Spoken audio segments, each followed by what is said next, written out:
Oke, jadi ini adalah alat Doppler guys, mereknya Summit, tipe Live Dop 350 ya.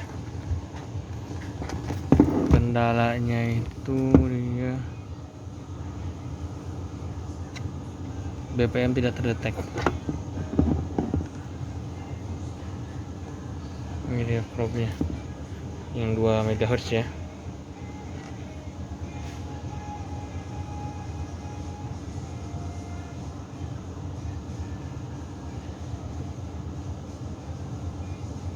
Masih belum muncul juga.